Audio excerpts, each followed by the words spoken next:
Hello दोस्तों, plant physiology के अंदर जो वाटर रिलेशन वाला टॉपिक चल रहा था उसमें अपन ने दो क्लासें ऑलरेडी देख ली है, जिसमें एक में अपन ने विसरण के बारे में बात की थी, दूसरे में अपन ने प्रासरण और प्रासरण दाब के बारे में बात की थी। आज जो अपनी क्लास है इसमें अपन बात करेंगे जीवद्रव्य कुंचन और विकुंचन क्या होता है, यानी कि डी प्लाज्मोलाइज्ड और डी प्लाज्मोलाइज्ड जो सेल है वो कैसे बनती है। अगले इसके आगे अपन बात करेंगे कि डिफरेंट डिफरेंट टाइप के जो सेल में प्रेशर्स लगते हैं वाटर के द्वारा, जो दाब लगते हैं, अपन उनकी बात करेंगे।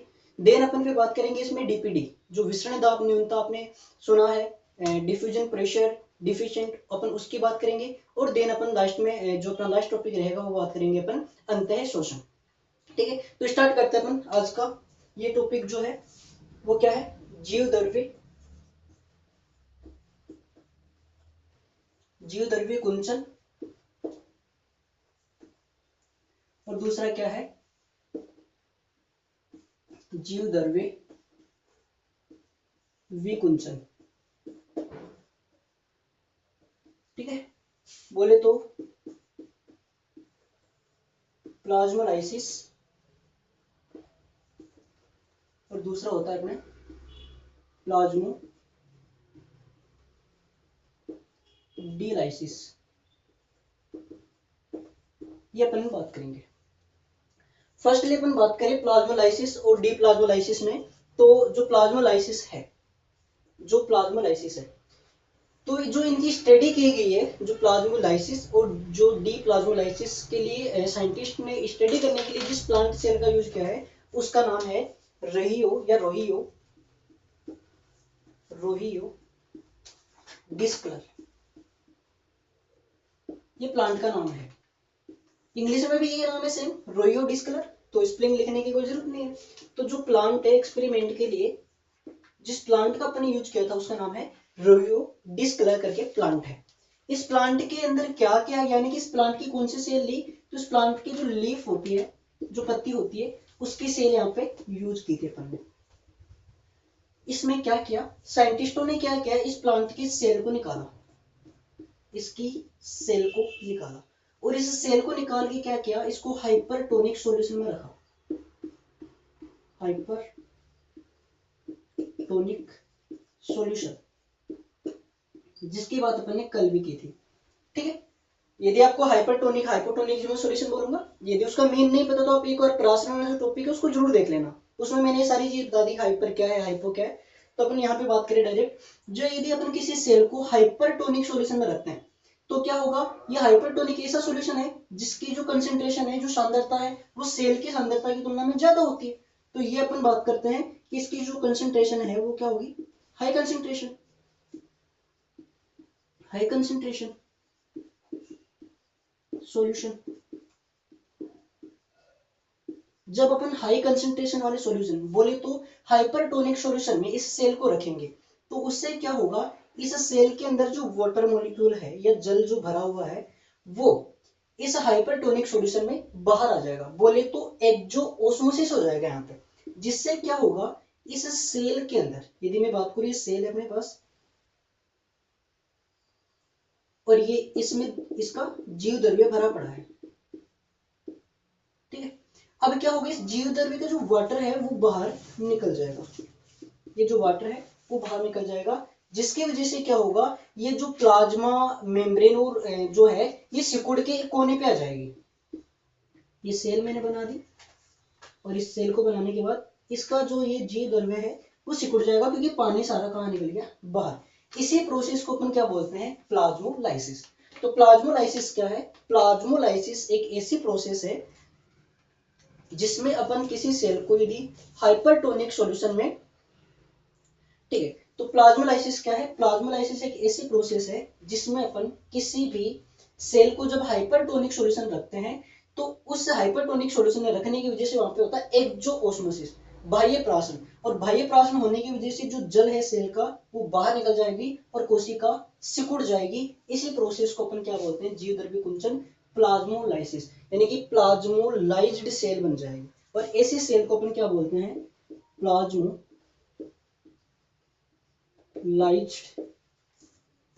सेल, बोले तो जीवद्रव्य कुंचित कोशिका। ये अपन को ध्यान रखना है, ठीक है। तो यहाँ पे क्वेश्चन क्या बनता है, ये तो मैंने पूरी आपको थ्योरी टाइप में ही बता दी इसको।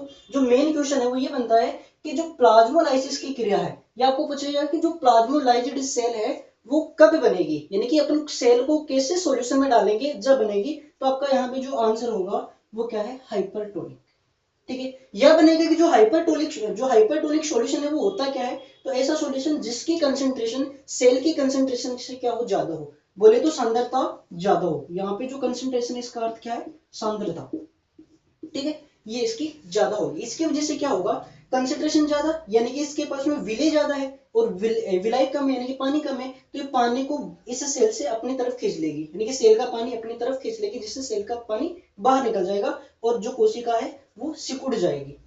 ये कैसी कोशिका है, सिकुड़ी हुई कोशिका, सिकुड़ी हुई सेल यहाँ पे बन जाए।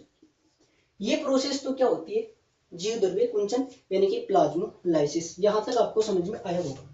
नेक्स्ट अपन बात करें, ये डीप्लाज्मोलाइसिस क्या होता है।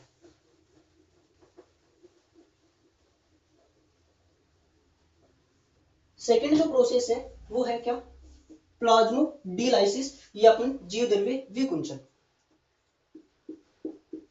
प्लाज्मोडीलाइसिस। सॉरी, इसको अपन ने गलत लिख दिया, उल्टा डीप्लाज्मोलाइसिस इसको अपन बोलते हैं। क्या बोलते हैं, डी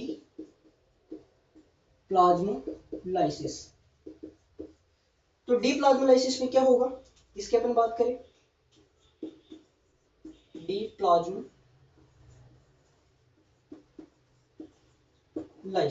नाम में दे रखा है डी प्लाज्मोलाइसिस, यानी कि रिवर्स हो जाना। जो प्लाज्मोलाइसिस हुआ था उसकी रिवर्स प्रोसेस को अपन क्या बोल देंगे, डी प्लाज्मोलाइसिस। अब रिवर्स कैसे होगा, तो भी यहाँ पे वो क्वेश्चन बनता है कि कैसे सॉल्यूशन में डालें इसको, कि जब इसका मीन क्या है कि जब अपने पास कोई क्या है, प्लाज्मोलाइज्ड सेल है, प्लाज्मोलाइज्ड सेल, जीव द्रव्य कुंचित कोशिका बोले तो सिकुड़ी हुई सेल अपने पास है, ठीक है। उस सेल को यदि अपन रख दे कैसे सॉल्यूशन में, हाइपोटोनिक में, हाइपोटोनिक सॉल्यूशन। हाइपोटोनिक सॉल्यूशन कौन सा होता है, जिसकी कंसंट्रेशन सेल की कंसंट्रेशन की तुलना में कम हो। मीन क्या है, यहां पर सेल की कंसंट्रेशन ज्यादा है, इस सॉल्यूशन की कंसंट्रेशन कम है। इसका मीन क्या है कि जो पानी है अब कहां से कहां जाएगा, इस सॉल्यूशन से सेल के अंदर पानी एंटर हो जाएगा। तो यहां क्या होगा, सेल में पानी एंटर होगा।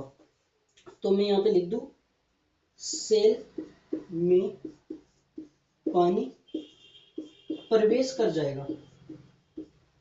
अब जब सेल में पानी प्रवेश करेगा, ये सेल जब सिकुड़ी हुई थी, तो यहाँ पे मैं एक छोटा सा डायग्राम बनाऊं कि ये सेल एक ऐसे सिकुड़ी हुई थी। अब इसमें जब पानी एंटर करेगा, तो ये सेल वापस से कैसे हो जाएगी, फूल जाएगी। इस सेल को क्या बोलते हैं, ये भी एक इंपॉर्टेंट क्वेश्चन बनता है कि जब पानी एंटर किसी सेल में कर रहा है, इसको अपन बोल सकते हैं कि एंडोस्मोसिस यानी कि अंतःप्रासरण। जब इसमें पानी एंटर कर रहा है तो ये सेल फूल जाएगी। इस फूली हुई सेल को बोलते हैं अपन स्फीति कोशिका। क्या बोलते हैं इसको अपन, स्फीति। जैसे ये सिकुड़ी हुई कोशिका थी, इसका नाम है स्फीति कोशिका। इसको अपन क्या बोलते हैं, इसको बोलते हैं अपन टर्जिड सेल, ये इसका नाम होगा। इसके बारे में अपन और बात करेंगे अभी तो इतना समझो कि जब किसी प्लाज्मोलाइज्ड सेल के अंदर वाटर एंटर करता है तो वो कोशिका वापस से फूल जाएगी, यानी कि स्फीति हो जाएगी उसकी, और स्फीति होने से वो सेल वापस डीप्लाज्मोलाइज्ड, क्योंकि ये लाइसिस हुआ था और उसके रिवर्स हुआ तो उसका नाम क्या हो गया, डीप्लाज्मोलाइज्ड। ठीक है, ये दो छोटे छोटे कॉन्सेप्ट थे कि प्लाज्मोलाइसिस क्या होता है, डीप्लाज्मोलाइसिस क्या होता है। तो दोनों में यही है कि प्लाज्मोलाइसिस में तो एक्जो ओस्मोसिस होगा, यानी कि पानी सेल से बाहर निकल जाएगा, और डीप्लाज्मोलाइसिस में क्या होगा कि जो प्लाज्मोलाइज्ड सेल है उसको जब अपन ऐसे सॉल्यूशन में रखेंगे जिसमें पानी ज्यादा हो, तो वापस पानी सेल में एंटर करेगा और वो फूल जाएगी। ऐसी कोशिका को अपन क्या बोल देंगे, डीप्लाज्मोलाइसिस कोशिका या डीप्लाज्मोलाइज्ड, और उस क्रिया को डीप्लाज्मोलाइसिस। ये तो अपने छोटे छोटे दो कॉन्सेप्ट। अपन अब बात करेंगे कि सेल में कौन कौन से प्रेशर लगते हैं जिसकी वजह से जो पानी है वो कौन कौन से प्रेशर क्रिएट करता है सेल के अंदर, वो 2-3 अपने बात करने वाले हैं। तो यहाँ पे मैं दाब की बात करूं, कुछ दाब हैं जो कोशिका में लगते हैं। तो आपने नाम सुना होगा, एक टीपी होता है, एक ओपी होता है और एक डब्ल्यूपी होता है। ये 3 अपन यहाँ पे बात करेंगे, टीपी, ओपी और डब्ल्यूपी। टीपी का नाम होता है ट्रिगर प्रेशर, ओपी का होता है ऑस्मोटिक प्रेशर और डब्ल्यूपी का होता है वॉल प्रेशर। ठीक है, एक एक अपन बात करते हैं। जो ये है अपना टीपी, इसका नाम क्या है, टर्गर प्रेशर। अभी मैं हिंदी में बताने वाला हूं उनको। इसका जो होता है वो होता है ऑस्मोटिक प्रेशर और इसको बोलते हैं अपन वॉल प्रेशर। वॉल प्रेशर, ये 3 प्रेशर है सेल में जो लगते हैं किसके द्वारा, वाटर के द्वारा। मैं बात करूं टीपी क्या है, इसको हिंदी में बोलते हैं स्फीति दाब।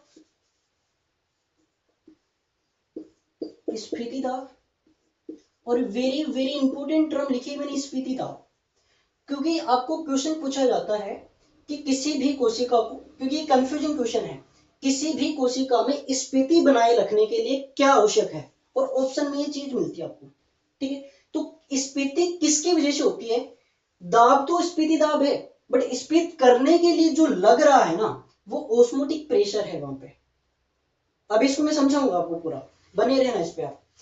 यानी कि टीपी आपको पूछेगा कि स्फीति दाब भी तो है, बट स्फीति बनती कैसे, तो उसके लिए ओपी जिम्मेदार है। और क्यों जिम्मेदार है, अभी मैं इसको समझाने वाला हूं।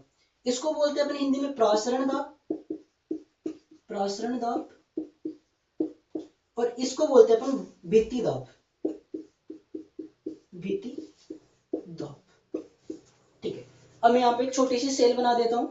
ये मेरे पास एक सेल है, ये नॉर्मल कंडीशन में सेल है, यानी कि ना तो ये पूर्ण रूप से फुली हुई सेल है, यानी कि एक तो अपन प्रेशर के साथ, जैसे गुब्बारा है, गुब्बारे में जितनी एयर रिक्वायर्ड है अपन उतनी उसमें भर देंगे, तो उसको बोल देंगे अपन नॉर्मल कंडीशन। बट उससे ज्यादा अपन भरने की कोशिश करेंगे तो कुछ टाइम तक अपन भर पाएंगे, उसके बाद वो फट जाएगा। ठीक है, तो वैसे ही अपने पास ये जो सेल है ना, ये भी नॉर्मल कंडीशन में है, बट इससे ज्यादा यदि मैं पानी इसमें भरूंगा तो ये और ज्यादा भी फूल सकती है। तो ये 2 कंडीशन अपने पास है। तो जो नॉर्मल कंडीशन की सेल है, मैं यहाँ पे लिख देता हूं नॉर्मल कंडीशन, नॉर्मल कंडीशन। इस नॉर्मल कंडीशन की जो सेल है, इस सेल को मैं बोलता हूं, हिंदी में तो बोलते हैं सलत कोशिका, हिंदी में इस कंडीशन को बोलता हूं मैं सलत, सलत कोशिका, और इंग्लिश में मैं इसको बोलता हूं फ्लैसिड सेल, फ्लैसिड सेल। ये कंडीशन आपको ध्यान रखनी है। 3 टाइप के सेल बताऊंगा जो अपने काम भी आएंगे। अब देखना क्या होगा, इस सेल के अंदर अपने पास क्या है, इसका जो लिक्विड है, लिक्विड पोर्शन है, जिसको अपन साइटोप्लाज्म, या इसको अपन क्या बोलते हैं प्रोटोप्लाज्म, इसको अपन बोल देते हैं। तो ये भरा हुआ है। अब क्या होगा, इस पानी इस सेल में होगी वाटर की एंट्री। क्यों होगी, क्योंकि इस सेल के पास क्या होगा, इसका ओपी होगा। ओपी की बात अपन ने पहले भी बात की थी फर्स्ट क्लास में, जो अपने प्रासरण वाले में बात की थी कि ओपी क्या है। ओपी एक ऐसा प्रेशर है जो किसी विलियन के अंदर उपस्थित विलेय के जो मॉलिक्यूल है वो लगाते हैं पानी के ऊपर, ताकि वो पानी को खींच सके। इसको अपन चूषण दाब या सकिंग प्रेशर के नाम से इसको अपन जानते हैं। तो इस सेल के पास कोई ना कोई तो विलेय के पार्टिकल है जो पानी को खींचेगा। तो जो पानी अंदर जा रहा है, खिंच के जा रहा है, इस खिंच के जाने वाले प्रेशर को तो मैं क्या बोलता हूं, ओपी बोलता हूं। यानी कि इस सेल के अंदर कोई ना कोई विलेय ऐसा है जो इस पानी के मॉलिक्यूल को अंदर खींच रहा है। इस पानी के मॉलिक्यूल को खींचना क्या होता है, ओपी होता है। ये चीज तुम्हें समझ में आई क्या, यानी कि पानी का मॉलिक्यूल अंदर जा रहा है, ये क्या है, ओपी है। बट पानी का मॉलिक्यूल अंदर जाने के बाद ये सेल फूलेगी कि नहीं फूलेगी, फूलेगी ना। अब जब ये सेल फूलेगी तो क्यों फूली, क्योंकि पानी का मॉलिक्यूल अंदर की तरफ जाके, अंदर की तरफ जाके कोशिका झिल्ली के ऊपर क्या लगाता है, प्रेशर लगाता है। ये जो प्रेशर लग रहा है, कोशिका झिल्ली के ऊपर क्या लगा रहा है, प्रेशर, और इसकी वजह से सेल क्या हुई, फूल गई, स्फीत हो गई। इस प्रेशर को बोलते हैं टीपी। क्या बोलते हैं इसको, टीपी। यानी कि पानी सेल में एंटर करने के लिए सेल उसको खींच रही है, जो प्रेशर लगा रही है वो क्या है, ओपी। बट पानी अंदर जाने के बाद सेल के मेम्ब्रेन के ऊपर जो प्रेशर लगा रही है उसको क्या बोले, टीपी, ट्रिगर प्रेशर, जिसकी वजह से सेल क्या हो जाएगी, फूल जाएगी। अब मैंने आपको एक क्वेश्चन बोला था अभी कि सेल स्फीत क्यों होती है, तो मेरे को खुद बताओ आप कि टीपी की वजह से स्फीत हो रही है, ओपी की वजह से। मेन रेस्पॉन्सिबल फैक्टर कौन है, ओपी है। यदि ओपी ही नहीं होता कोशिका के पास खुद का, तो क्या पानी एंटर करता, और पानी एंटर नहीं करता तो टीपी लगता ही नहीं वहां पे। तो ओपी मेन फैक्टर होता है किसी भी सेल की स्थिति को बनाए रखने के लिए। टर्जिडिटी को मेंटेन कौन करता है, तो वो करता है ओपी, ना कि टीपी। टीपी केवल टर्जिट करता है सेल को, टर्जिडिटी को मेंटेन नहीं कर रहा। ठीक है, तो फिर ये ध्यान रखना है। अब सर ये क्या है फिर, डब्ल्यूपी क्या है, क्योंकि हमने तो समझा था कि अंदर से प्रेशर वॉल पे लग रहा है तो यहाँ पे डब्ल्यूपी होना चाहिए, नहीं।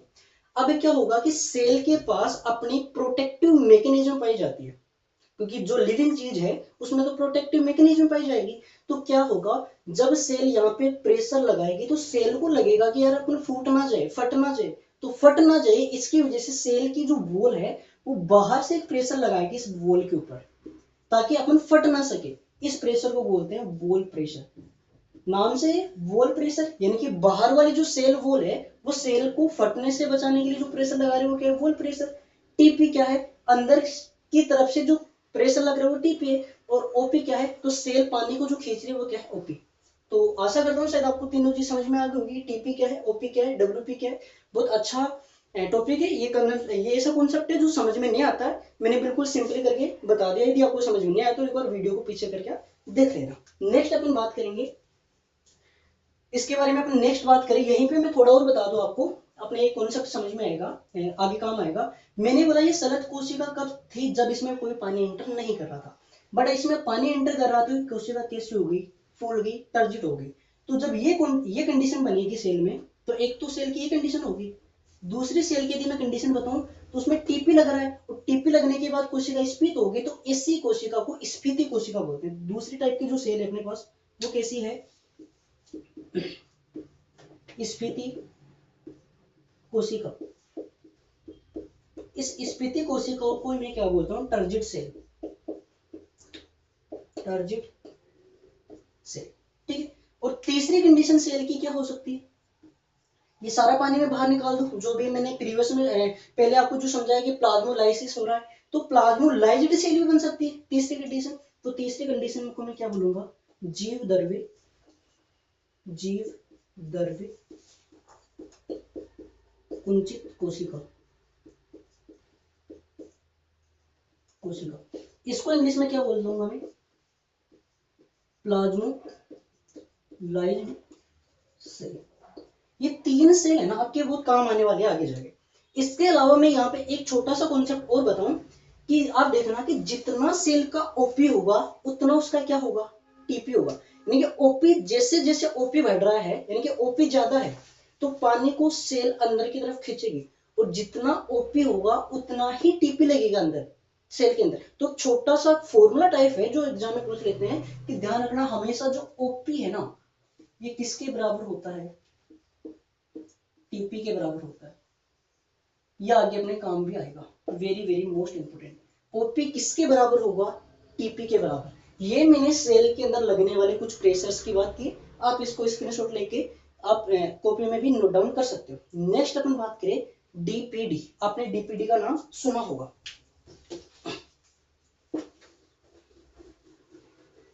तो तीसरा जो टॉपिक आज का अपना वो क्या है, डीपीडी।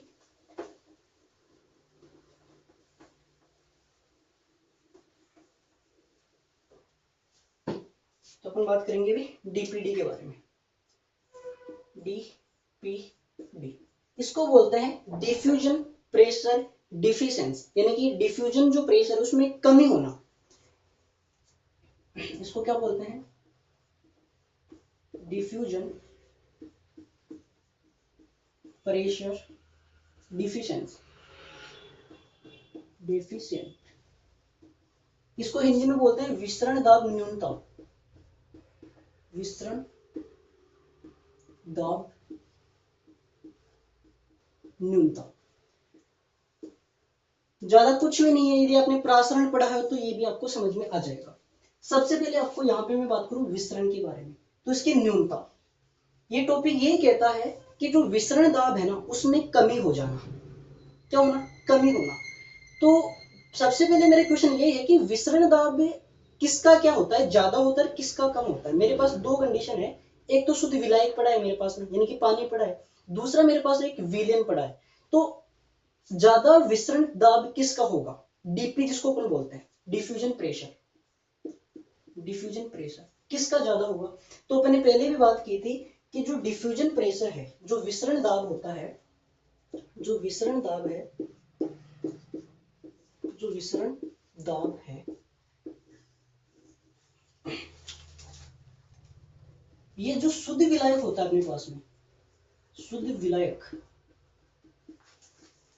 उसका सर्वाधिक होता है, उसका ज्यादा होता है, ये शुद्ध विलायक का ज्यादा होता है। देन अपन बात करें कि जैसे अपन धीरे धीरे इसमें विलय मिलाते हैं, विलय मिलाने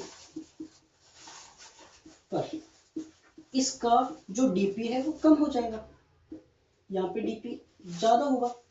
शुद्ध विलाय का मीन सीधी मैं बात करूं, प्योर जो वाटर है, अपने से बात सकते हैं जो सोलवेंट है उसका तो ज्यादा होगा, और जैसे उसमें मैं सोल्यूट मिलाऊंगा, सोल्यूट मिलाऊंगा तो उसका क्या हो जाएगा, कम हो जाएगा। क्यों होगा, क्योंकि ये जो मोलिक्यूल है ना वो काइनेटिक एनर्जी के अकॉर्डिंग क्या करते हैं, मूव करते हैं, गति करते हैं बोले तो। अब क्या होगा कि जो शुद्ध विलायक है उसके पास में कोई भी विलय नहीं है, और विलय नहीं है तो विलायक के अणु को, जो सॉल्वेंट है उसके मॉलिक्यूल को कोई भी पकड़ के नहीं रखता है, वो फ्री होता है अपने आप में, तो उसका मूवमेंट आसानी से हो जाता है, तो उसका जो डीपी है वो ज्यादा रहेगा। बट जैसे ही अपन उसके अंदर कोई सॉल्वेंट ऐड करते हैं, विलय मिलाते हैं, तो उसके मॉलिक्यूल को सॉल्वेंट के मॉलिक्यूल ने पकड़ लिया, तो उसकी काइनेटिक एनर्जी क्या हो जाएगी, कम हो जाएगी, और काइनेटिक एनर्जी यदि कम हो रही तो वो मूवमेंट नहीं करेगा, इस वजह से उसका क्या हो जाएगा, जो डीपी है वो कम हो जाएगा। तो यहाँ पे यही है कि जब किसी विलायक में, डेफिनेशन सुना, मैं डीपीडी की डेफिनेशन बता रहा हूं, मैं लिख देता हूं यहाँ पे आपके लिए, मैं लिख देता हूं डीपीडी इसकी डेफिनेशन, कि जब किसी विलायक में, जब किसी विलायक में विलय मिलाते हैं, विलय मिलाते हैं,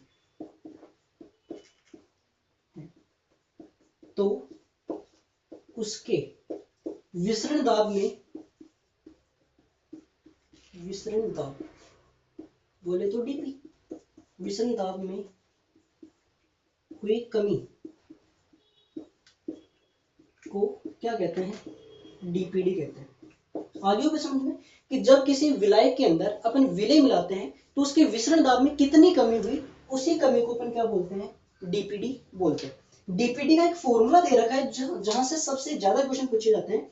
डीपीडी का एक फॉर्मूला है, डीपीडी बराबर ओपी माइनस टीपी। सीधा सीधा क्वेश्चन आ जाता है एग्जाम में डीपीडी का, कि डीपीडी का फॉर्मूला क्या है, तो डीपीडी इक्वल होता है ओपी के, और माइनस टीपी इसका फॉर्मूला है। कैसे, सर आपने कैसे कह दिया कि जो डीपीडी है वो डायरेक्ट प्रोपोर्शनल है, इसका मीन्स ये हुआ कि प्रोपोर्शनल है ओपी के। अब सुनो, आप ओपी के कॉन्सेप्ट पे जाना, ओपी क्या कहता है, ओपी का कॉन्सेप्ट आपने पहले भी पढ़ा था। ओपी क्या कहता है कि जब किसी विलायक में विलय मिलाते हैं तो ओपी उसका बढ़ता है, जब किसी विलायक में, विलायक में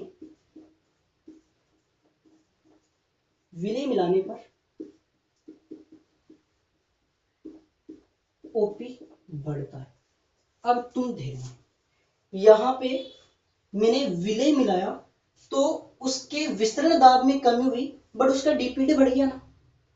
विसरण दाब में जो कमी हो रही है उसी चीज को तो मैं डीपीडी कह रहा हूं, विसरण दाब में कमी यानी कि डीपीडी इंक्रीज। यहां देखना विलय मिलाने पे ओपी बढ़ा हो रहा है, और यहाँ पे विलय मिलाने पे डीपीडी बढ़ रहा है, इसका मीन्स डीपीडी और ओपी एक ही चीज है। डीपीडी इक्वल होता है किसके, डीपीडी डायरेक्ट प्रोपोर्शनल होता है ओपी के। ये नया फॉर्मूला आपके लिए तैयार हो गया, क्योंकि जैसे जैसे अपन विलय मिला रहे हैं तो डीपीडी बन रहा है और वैसे ओपी बन रहा है। और इसीलिए आपको एक चीज बता दूं, जो डीपीडी का जो दूसरा नाम है, इस डीपीडी का दूसरा नाम ही होता है चूषण दाब। ये भी एग्जाम में आता है, चूषण दाब बोलते हैं इसको, इंग्लिश में बोलते हैं सकन प्रेशर। Second pressure. और कई बार आपने पेपर में भी देखा होगा एसपी करके लिखा होता है, डीपीडी की जगह एसपी लिख देता है सेकंड प्रेशर। तो सेकंड प्रेशर कैसे बना? क्योंकि ओपी क्या करता है, मैंने बताया कि ओपी होता है विलय के मॉलिक्यूल और पानी को सक करने का काम करता है, खींचने का काम करता है। वैसे ही यहाँ पे क्या हो रहा है, डीपीडी का मीन्स भी तो ओपी है, और ये क्या कर रहा है, किसी भी विलय के अंग को खींचेगा, इसलिए इसका नाम हो गया सेकंड प्रेशर। इसी को अपन क्या बोलते हैं, एसपी कहते हैं। इस फॉर्मूले की यदि मैं बात करूं कि किस सेल का डीपीडी कितना होगा, तो मैंने 3 टाइप की सेल की बात की अभी, तो वहां पे अपन चलते हैं। इस फॉर्मूले से जो और क्वेश्चन बनते हैं उनकी अपन बात करते हैं।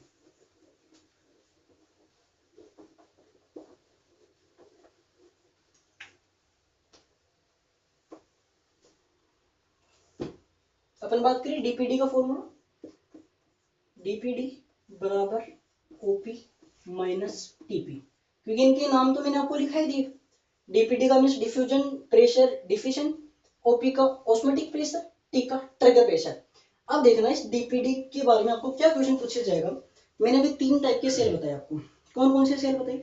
एक तो मैंने आपको बताया कि प्लाज्मोलाइज्ड सेल, एक मैंने फ्लैजिड सेल, और एक मैंने बताया था आपको टर्जिड सेल। तो अपन एक एक बात करते हैं। पहले यदि मैं बात करूं फ्लैजिड सेल यानी कि सलत कोशिका, सलत कोशिका बोले तो फ्लैजिड सेल, फ्लैजिड सेल। आपको पूछेगा कि बताओ कि जो फ्लैसिड सेल है उसके लिए डीपीडी का फॉर्मूला क्या होगा, और यही क्वेश्चन एग्जाम्स में आपको देखने को मिलते हैं। तो यहाँ देखना अपने पास जो ये सलत सेल है, अभी मैंने थोड़े टाइम पहले ही बताया था कि जो सलत सेल है में उसमें जो टीपी होता है वो होता है 0। कैसे? इसका जो टीपी वो 0 कैसे होगा? तो सलत सेल का मीन्स होता है कि नॉर्मल कंडीशन में सेल है, ना तो इसमें पानी एंटर कर रहा है ना सेल से पानी बाहर जा रहा है। तो ना तो पानी एंटर कर रहा और ना ही सेल से बाहर जा रहा।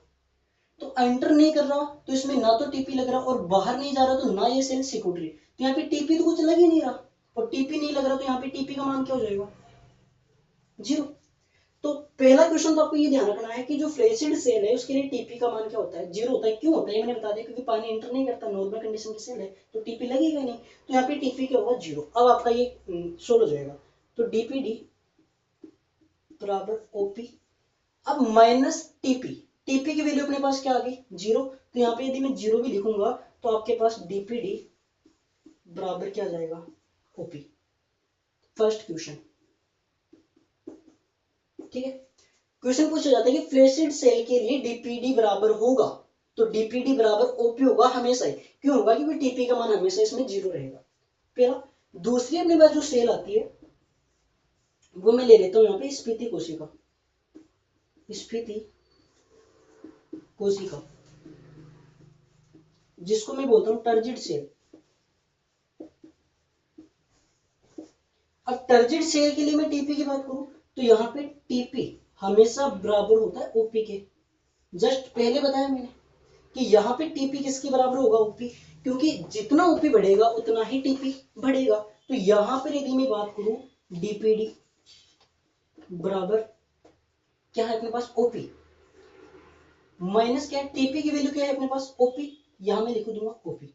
अब देखना ये ओपी प्लस का है, ये ओपी माइनस का है, इतने में तो आती होगी, तो ये दोनों कट जाएंगे। तो यहाँ पे डीपीडी बराबर हो जाएगा 0। सबसे ज्यादा पूछे जाने वाला क्वेश्चन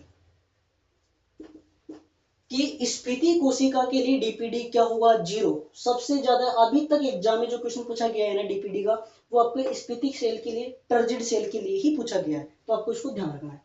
थर्ड यदि मैं बात करूं, जो थर्ड टाइप की अपने सेल थी वो थी प्लाज्मोलाइज्ड सेल, जो जीव द्रव्य कुंचित कोशिका थी उसकी बात करूं।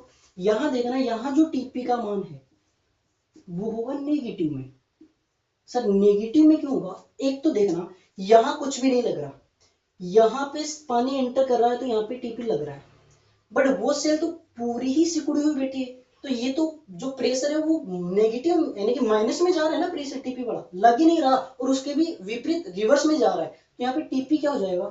टीपी की वैल्यू नेगेटिव हो जाएगी। और यहाँ पे यदि मैं डीपीडी की बात करूं, डीपीडी बराबर ओपी, यहां देखना टीपी का नेगेटिव है ना, तो यहाँ पे मैं लिख देता हूं नेगेटिव वाला साइन, और ये टीपी ऑलरेडी किस में है, अपने पास इसकी वैल्यू भी किस में है, नेगेटिव में। अपन को पता है कि जब नेगेटिव वाला साइन और नेगेटिव वाला साइन जब मल्टीप्लाई में आता है तो ये पॉजिटिव हो जाता है, और यहाँ पे जो डीपीडी की वैल्यू है वो हो जाएगी डीपीडी बराबर ओपी प्लस टीपी। और एक चीज और बता दूं, क्वेश्चन एग्जाम में क्या आता है कि नॉर्मल डीपीडी का फॉर्मूला आपको पूछता है तो उसका आंसर होगा डीपीडी बराबर ओपी माइनस टीपी, बट आपको प्लाज्मोलाइज्ड सेल के लिए यदि पूछता है तो डीपीडी बराबर ओपी प्लस टीपी हो जाता है। ये भी ध्यान रखना, ये प्लस वाला जो साइन है ना ये केवल प्लाज्मोलाइज्ड सेल के लिए आता है, नॉर्मल कंडीशन में यहाँ पे नेगेटिव ही रहेगा। इतना आपको समझ में आ गया होगा। ये था अपना डीपीडी। इसके बाद में अपन बात करें जो अपना लास्ट टॉपिक आता है इसमें,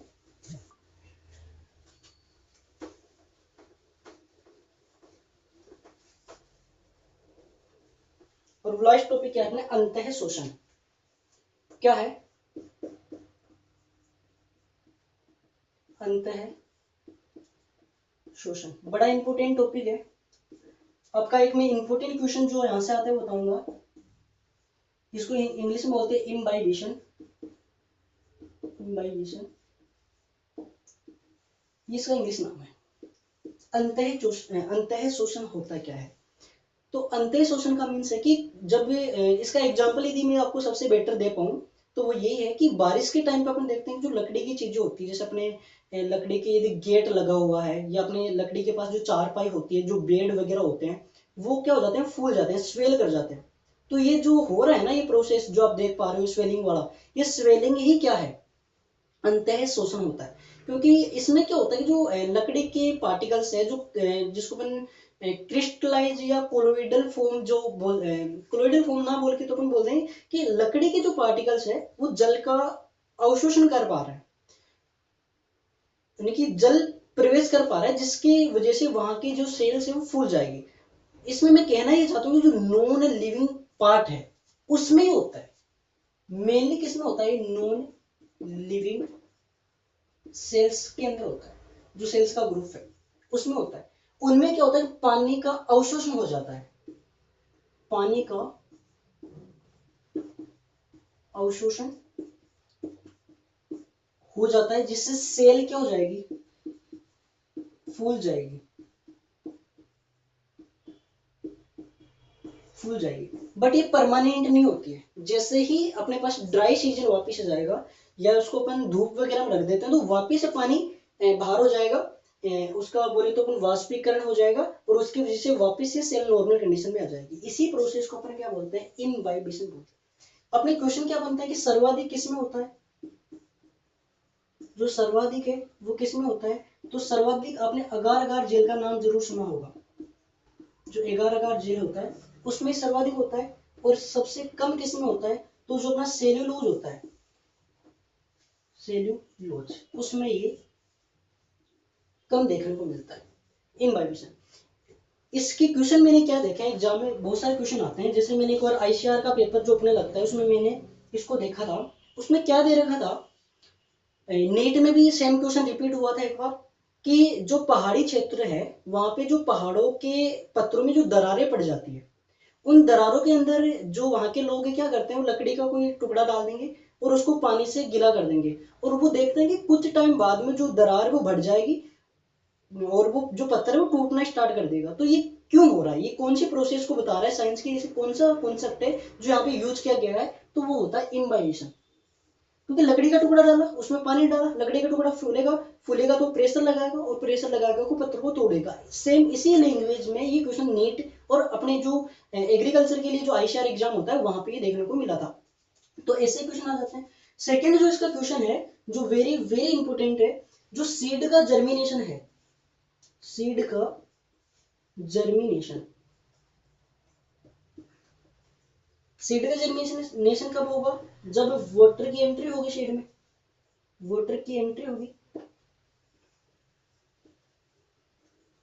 तो ये वाटर की जो एंट्री हो रही है ना सीड में, वो भी इम्बाइबिशन है। इंपॉर्टेंट क्वेश्चन क्यों बनता है, क्योंकि मैंने अभी ऊपर बात की थी नॉन लिविंग सेल्स में होता है, सीड तो लिविंग है बट सीड का क्वेश्चन इसीलिए बनता है क्योंकि इसमें जो जर्मिनेशन को क्रिएट करने के लिए जो पानी एंटर कर रहा है ना, वो भी कौन सी प्रोसेस है, इम्बाइबिशन। आपको ये भी क्वेश्चन पूछा जा सकता है कि सीड में क्या पोर होते हैं, आपने कभी देखा कि सीड में पोर होते हैं? तो पूरे सीड में केवल एक ही पोर होता है जिसको माइक्रोपाइल नाम से जानते हैं। जब वो प्रारंभिक स्टेज में होता है, एम्ब्रियोनिक स्टेज में होता है, तो उसको अपन बोलते हैं भ्रूण, जो बीजांड द्वार जिसको अपन हिंदी में बोलते हैं, बीजांड द्वार के नाम से उसको जानते हैं। और वही एक पोर होता है सीड के अंदर जिसकी वजह से वो सांस जो बोले तो O2 CO2 का जो आदान प्रदान है वो कर पाता है, और साथ में वो जो पानी की एंट्री वो होती है। तो जो माइक्रोपाइल जो होता है, माइक्रोपाइल,